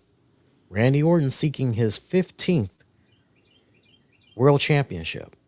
This should be an easy storyline. We're talking about two wrestlers that we have essentially seen grow up before our very eyes in like 20 years. This should sell in itself. I mean, these guys were part of the Legacy stable back in the day. Orton, Rhodes, Ted DiBiase Jr., like so much rich history that's in there. It should sell itself. There's already enough material, like have at it. And yet we got this lazy ass, like when we initially heard it, we're like, okay, cool. Who is it that could be on the phone week after week talking to Randy Orton, giving him advice, telling him he needs to go back to being the Viper of old, listen to those voices, fuck up any and everybody, right? RKO everybody. And like the names that we all were thinking about. It was cute seeing some people say Vince McMahon, like, fuck you. Some people are like, oh, maybe Shane McMahon. Maybe Shane McMahon. It's like, that'd be kind of interesting. Okay. One name that I put out that a lot of people did not bring up. I said, what if it's Dave Bautista? Like, who better than Dave Bautista? Former Evolution member and, on all that other cool stuff. Like, that's a curveball that a lot of people would not see coming and all that. I know other people have brought up the name Ric Flair, and it's like, no, Ric Flair's under a AEW contract. That's not still. That's not really, that's not going to work, unfortunately. But it was interesting seeing the names that were floating around. Bob Orton Sr., of course, was thrown out there, and then it turns out Pat McAfee.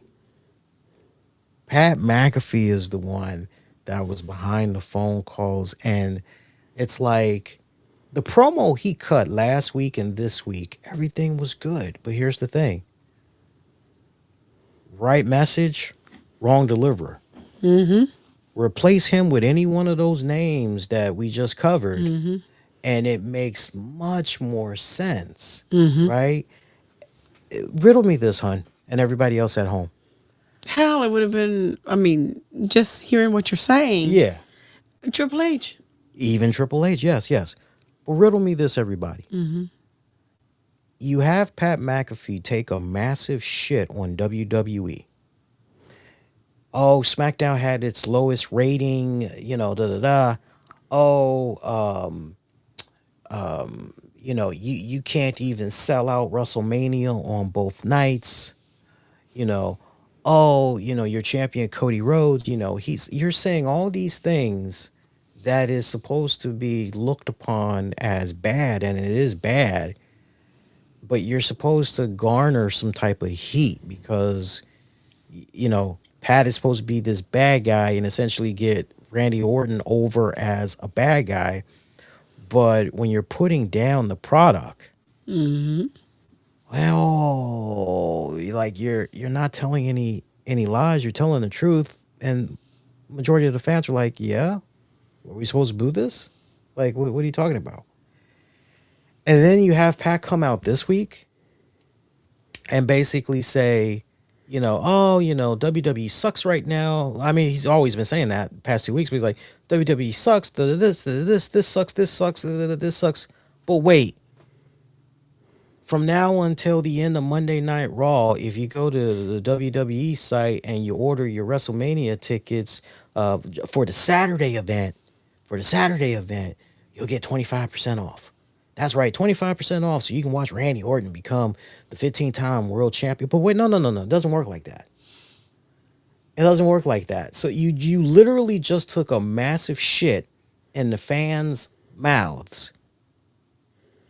And now you're basically trying to have the fans go, look, I know I shit in your mouth, but give me your money.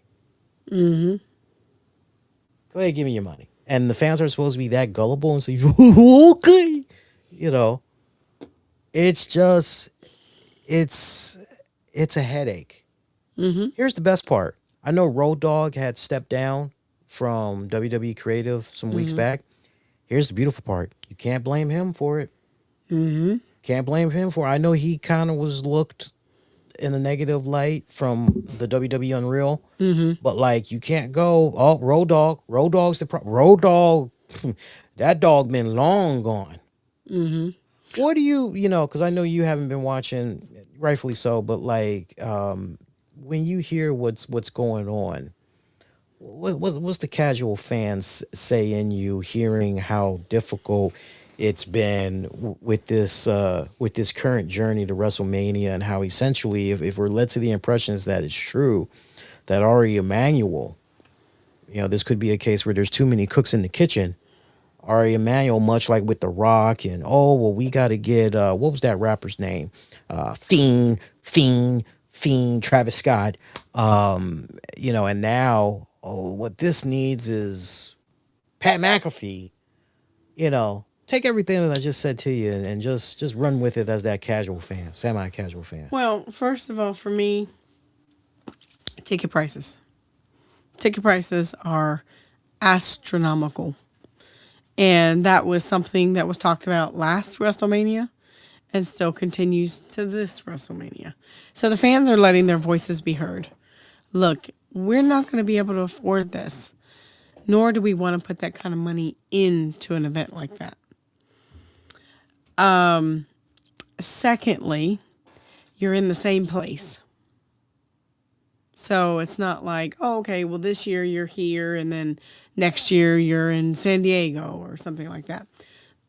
So that's number two for me. Number three is what I'm hearing and what I've kind of seen, bits and pieces. Doesn't look like a really strong card. And I'm sorry, but with Pat McAfee, how many times have we heard he's in, he's out, he's in, he's out, he's in, he's out?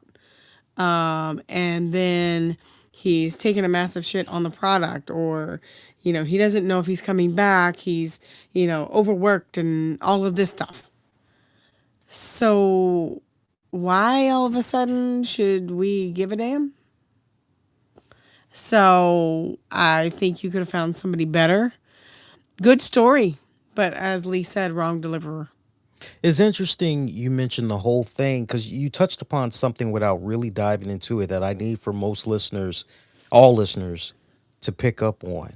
And I want to expand on that thought. Why double down and continue to make the investment in somebody that basically has said, hey, look, this was nice while it lasted, but I'm going to go do my thing over here? And we saw what happened with Corey Graves, and when he felt like, why are you guys, when I've been here day in and day out, busting my ass, like, what the fuck? Like, I've always been consistent with my take on Pat McAfee on commentary. I've always said, he's that overly animated wrestling fan that some of us are. And that's nice and everything, but it can be very distracting and kind of self-serving at the same time. There were moments where, okay, you know what? This is good. Pat's actually doing his job and he's essentially getting these folks over. I think the most primest example of that is when Jey Uso would come out and Pat would jump up on the table and he'd be leading the crowd into doing the yeet. Braun Strowman, it eventually became a T-shirt, sold kind of well. One big son of a bitch. So there's definitely instances where you can go, well, Pat did pretty good, right here and everything. But like, yeah, why continue to no, this person is no longer interested in really collaborating with us. How about we let that be a situation where it's kind of like, don't call us, we'll call you. And in the case of WWE, if we're led to believe what we're, being led to believe, WWE didn't want Pat. This was all on TKO. And then you're seeing what ultimately is going to be happening. Let's not forget, next year's WrestleMania, that's going to be in Saudi Arabia. Right. So for the first time since WrestleMania came into existence, WrestleMania will not be in the United States. And let me And with this, with where we are right now, woof. If we're still in that same place, how safe is it really going to be to go there, even if you wanted to? That's a very good point, which is leading me to what I was about to say. If I am Tony Khan in AEW, if I am Billy Corrigan with the NWA, if I am Chris Silva with TNA Wrestling, I am giving the North American fans alternatives WrestleMania Correct. weekend. Correct. I mean, you are WWE is literally Handing that to him on a silver platter. literally. So it's like, okay, well, this is our opportunity to do our own yearly spectacular event. Let's fucking make it happen. And you're going to get asses in seats because people are going to want that fix. Right. And not just that, but the other thing that these companies have the edge over on WWE, their prices are still affordable. Correct. Whether it's a regular show or it's a pay-per-view, Correct. their prices are still affordable. Oh, you want to take a family of four or a family of six? Yeah, come on. And you'll still have plenty of money, You don't have to worry, You can go get yourself a little hotel and you get your shirt. By the time you get done with your shirts and all of that good stuff, man, you probably be don't spend like maybe maybe under 1,000. But very affordable. Very affordable. Versus, thousands. Right. I'm not saying it's going to be the end of WWE, but with the way TKO is doing this by getting in bed with the Saudi Prince for WrestleMania and next year, you're leaving yourself wide open, Yeah. wide open. Yeah.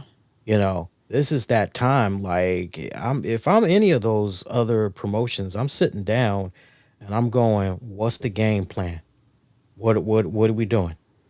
Because we need to take advantage of this. How can we do this? Right? And then you also got to think about too, because it's such a domino effect. Everybody typically eats WrestleMania weekend in the United States. All the promotions that I just mentioned, not to mention the mom and pop promotions, the vendors, WrestleCon events, Yep. all of them eat. Your bars, Right. wherever. Everybody Because eats WrestleMania weekend because of WWE. yep. But now you're shipping that bitch off overseas. I mean, you're gonna have streaming, but still, it's not gonna be like it was. No. So again, to the point. Yeah. What are you gonna do to replace it? Right. And I think now is the time for all of those promoters to get together and figure out what are we going to do, and how can we do it. This is that time to strike, because you'll be able to take advantage of those fans that feel alienated by this WWE TKO merger, and those that might have been on the fence about checking out other alternatives. Now when you present that alternative to them in a way where it's like, what the hell have you got to lose?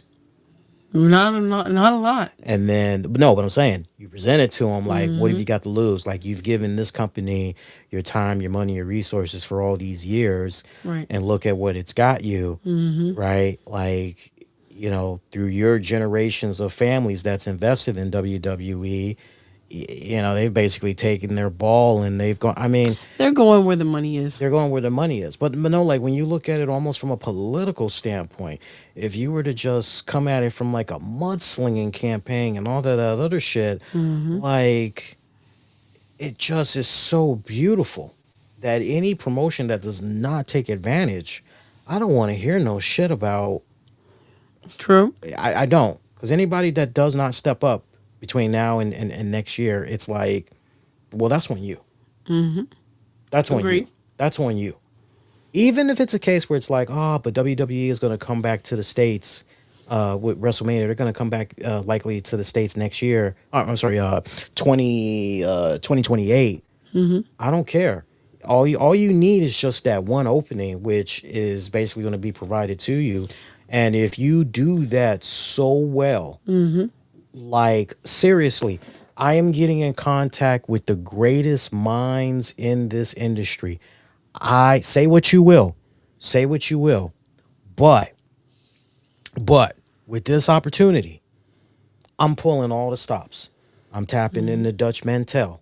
I'm tapping into Eric Bischoff.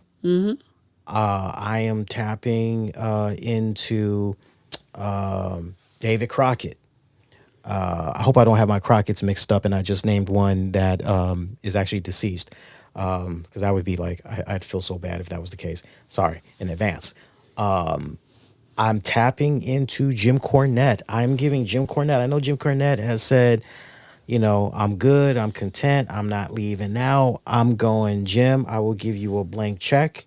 Even if you got to work with us by remote, we need this event to like pop on all cylinders. We will have a person come to your home. We will make sure that Stacy knows how to hook you up, because Stacy, his wife, is mainly the one like keeps him hip on the technology, social media, and all that. I'd give him a blank check and be like, write down however many zeros it's going to take for you to help us out here. But I am tapping into all of the greatest minds that's out there. I'm definitely tapping into Conrad Thompson. Conrad has done enough with the StarCast, Ric Flair's last match event. He's done enough where, okay, very successful. Any and everybody I'm tapping into, there's no excuse. Well, here's the thing, in conjunction with what you're saying, who wouldn't want to do that to give themselves 35% uptick in in your syndications and your shows. Because if you have that many eyes on the product, a certain percentage of that is going to stay with you. So it's a win-win. Yeah. Yeah, definitely. Definitely. Yeah, I'm not saying that all of these promotions need to work together for a event, although that would really, boy, you really want to take it back to the territory days. That would really be something if they all could, somehow put their differences to the side Side. and make a super event of a card or whatever. Right. Do their own super clash event. That would be something, but you know you got the right people and resources at play. With Tony Khan and his access to Shad Khan, money, Ferrari, Jaguars, money ain't a thing. I mean, literally, you got But that. he would be getting a return on his investment. But not just him. I'm saying, like, when you look at it, as far as I'm looking at it from the standpoint of who could finance. I'm looking at Tony Khan, Shad Khan. I'm looking at Billy Corrigan. I'm definitely looking at Chris Silva and Anthem Entertainment. There is enough of an opportunity with the right people that I just mentioned that there's no excuse to seriously explore. So I'll tell you this as we get ready to wrap up. I'd be very surprised if by the time we get to, what is this now, April? I would be very surprised if by the time we get to like the end of July, going into early August, we still have not heard that, like, yo, these people are talking behind closed doors. That something's brewing as far as a counter to WrestleMania overseas next year. Because like if you're gonna like basically between now and July is You when need you to need start. is yeah Absolutely. you need to start talking. And if you're gonna put something together, like, it definitely needs to happen before the year is out. Like, something needs to be like between now and July. You sit down, you do your thing. Going into September, you need to have an announcement. Yep. You need to have an announcement because you gonna need at least 6 to 7, 8 months to promote the fuck out of this Yep. and have all hands be on deck and everything, right? So if we get to the end of July, folks, and nothing has still, I'll say late July, early August, and nothing has still materialized, we definitely need to come back and be like, what's going on here? Because this, what the fuck? But yeah. So other than that, just looking if there's anything else we need to get into here. No, I'll talk a lot more about it because we're about to hit the 2 hour mark, but I'll talk more about it on the Monday show. But this month it marks 24 years since the passing of Alice in Chains' original lead singer Lane Staley. First of all, wow, that it's already been 24 years. That is a death that rocks me still to this very day. To this very day. Loved Lane. William Duvall has done a fantastic job as the new lead singer. It's almost like Alice in Chains hasn't missed a beat. But I think about Lane every couple of times a month, believe it or not. Like each month, just randomly, because I'll be listening to something, or maybe I'll be looking at something, and I just kind of go, hmm, it's interesting, but I found myself going down a weird rabbit hole yesterday, and for very good reason, because I was just feeling a little melancholy and kind of celebratory at the same time, and I was finding myself going down the YouTube rabbit hole, and I was looking up Alice in Chains music videos, and still one of the greatest performances of all time is their highly regarded MTV Unplugged set. I remember how I eagerly was awaiting to get that on cassette when it finally had dropped, and I remember showing my mom the MTV because we both had watched the MTV presentation. She was a big Alice in Chains fan, and we both were just like we loved the stripped down renditions of songs like Rooster, No Excuses, Down in a Hole. You know, there are certain MTV unplugged performances that just stand the test of time, and you can come back to it decades later and go, ain't heard nothing close to it since. Alice in Chains unplugged at the top of that list. 10,000 Maniacs with Natalie Merchant, that's at the top. Pearl Jam, definitely at the top. Eric Clapton. I mean, my guy, I think his MTV, if I'm not mistaken, his MTV joint was nominated for a Grammy. I I think think. it was. I know. Is the song? Is it called "Tears from Heaven"? Would you know my name I don't know the if I name of. saw you in heaven? Yeah, I don't know the name, but I know That the I song. think won a Grammy for that particular rendition and all that. Some really good performances though, but yeah, Alice in Chains at the top of that list. It's funny because like some of the comments that I was looking at, some of the people were going, "Man, how do you think Lane would have sounded going into the 2000s?" Like, you just can't help but wonder. And it's like, see, you don't know, and you're not really a hardcore Alice in Chains fan, so like you don't know no better.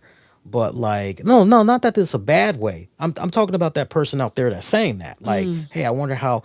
It's like, oh, you don't know. It's like, let us hip you if you want to get an idea of how Lane would have sounded going into the 2000s. There's three really good examples that gives you that idea. One of them is the song "Get Born Again" and "Died," which were two new songs that was exclusively recorded for this Music Bank box set that came out. I had that too when it first came out.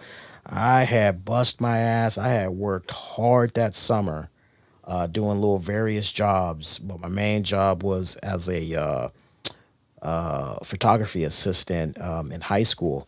And I remember how hard I had worked, saving all that money up. And at that point, when I dropped it, it was like $50 for the box set. But you got like basically all of all of Alice in Chains music, including unreleased songs, demos, all that shit. It was cool. And like one of the CDs had this like one of the CDs had like this visual menu that you could play on, and you could find like little cool Easter eggs, play like little fun games and all that. It was kind of cool. But when you listen to "Get Born Again" and "Died," that gave you a really damn good idea of, because it kind of seemed like they were. If I were to describe it for anybody that has ever listened to Alice's first, I would say facelift, and then I would say dirt. When you listen to "Get Born Again" and "Died," it sounds like they kind of went back to that particular era of Alice in Chains, which was really, really damn good. But then, remember, I said three, so I just gave you, I just gave you one example right there. The second example would be listen to Jerry Cantrell's debut album, his solo debut album, Boggy Depot. You listen to Boggy Depot, it screams Lane Staley, even though Lane isn't on there. And the biggest misconception that a lot of people have about that album when Jerry dropped it, a lot of people are under the impression that by the time that album was released, Lane died. Lane actually was still alive when that album dropped. A lot of people don't know that. They always get that kind of mixed up there. And matter of fact, if you search on YouTube, there's actually an infamous interview that's floating around where Jerry Cantrell's being interviewed about the solo album, and Lane actually calls into the radio show to talk with Jerry and all that, and, and he was congratulating him and all that other cool shit. But when you listen to Boggy Depot, like songs like Cut You In, My Song, particularly, My Song screams Langs to Lee, just the dueling harmonies. I mean, that's what made Lane so cool. Like if I were to really like describe him to folks, Lane was so good. You see this guy, he's probably standing at about 6'2", maybe 6'3", and he's this skinny little guy.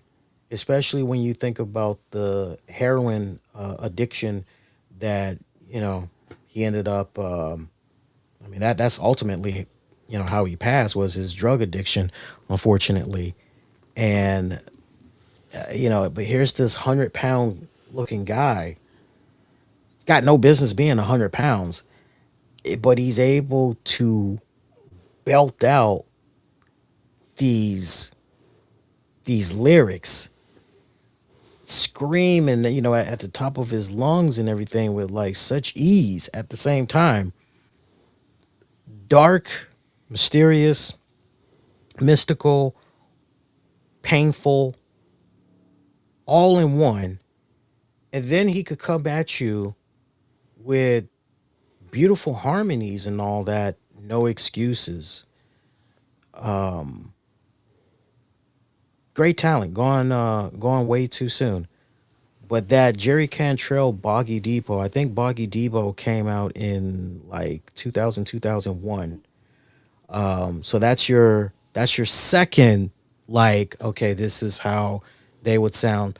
The last example that I would give, believe it or not, this may be an unpopular opinion, but Alice in Chains' debut album with William Duvall, Black Gives Way to Blue.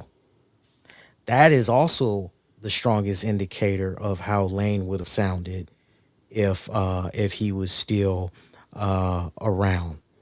Matter of fact, I just want to pull that album up real quick because I want to look at the track list.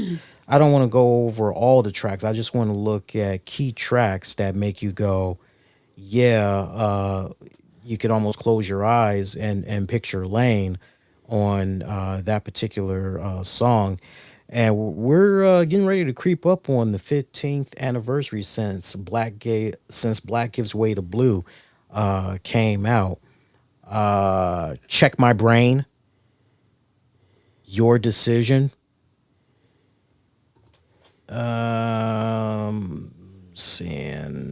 There's one other track that I like from this. Last of My Kind is another one that, and also Private Hell. Yeah, I got to make sure I throw Private Hell in there as well. Did not mean for that to rhyme, by the way. But yeah, it's really sad, babe. I think about just all the good singers that we lost.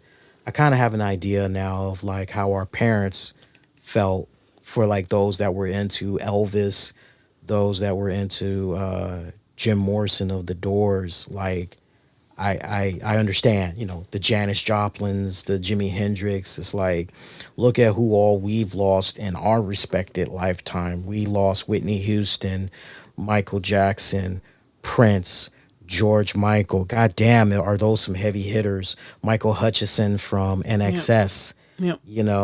It's like, God damn. Yep. Scott Weiland of Stone Temple Pilots, Lane's the lead. Uh, Chad, Chester Bennington, Lincoln Park, Chris Cornell, Soundgarden. I know there's other names that I'm forgetting about, but it's like I just gave you guys, to prove my point, I just gave you guys some heavy fucking hitters. And like I don't want to compare generations, but I would not be surprised if the amount of gifted musicians. Oh man, I almost forgot. Dimebag Daryl from Pantera, the guitarist who was he was with his band Damage Plan, and they were and that asshole killed them and all that. There's like so many that we lost that I hate comparing, but I promise you, if we were to compare the amount of talented, very gifted and beautiful human being of musicians that we lost in our lifetime and compare them to our parents, I bet you we would edge them out by a great margin. I bet you. I bet you. Possible. It's possible. It's very well possible. But still, it's definitely kind of one of those. Oof, you know. Don't mean to end this on a Debbie Downer, so I'll try not to. But yeah, if you haven't never ever listened to Alice in Chains, like just go float around. Go on YouTube. I'm assuming you guys got the YouTube ad subscription thing. Heads up, by the way, prices for that is going to be going up. Looks like we're going to go from whatever we're paying right now, $10. We're going to jump from $10 to $17. Fuck you, YouTube. Can I just say something real quick? Why is it that we have YouTube TV and they don't give us a discount for like that would be nice. Hey, you have YouTube TV? Okay, you get $5-10 off of regular YouTube. Why does it have to be separate? I've never understood that. If anybody can give me a really good, clean, direct answer to that, I'd appreciate that. Money. Be kind, rewind. Check out previous episodes you might have missed for on demand on the downloads. Just search the RCWR show. You can also get at us on all throughout social media. Use the keywords the RCWR show. I know some pay-per-view is on right now. I will be with you guys Monday night. There's always a pay-per-view on. I will be on the air with you guys Monday night, April 13th, 2026, after WWE Raw goes off the air. We'll talk about that pay-per-view that's on right now. We'll talk some Raw Fallout, get into some WrestleMania predictions. She's a beautiful and a lovely Tammy Lee Sanders. Wishing all y'all to be safe. Most importantly, be kind to one another. See you next go around. Take care. Take care.